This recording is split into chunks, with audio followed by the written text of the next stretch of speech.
Hello, what's up guys, welcome to my new brand video. So in this video I'm gonna show you how to fix something went wrong. Please try again later. Support code C04A Snapchat.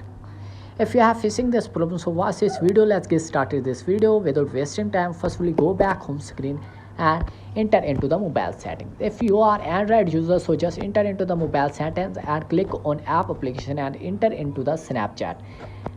So just after then enter into the Snapchat and clear cache and clear data, your problem 100% solved.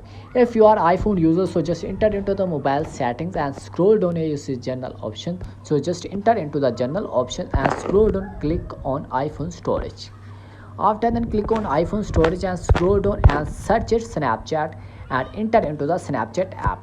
And firstly click on offload apps. After then click on offload apps and go back. After then go back and enter into the app store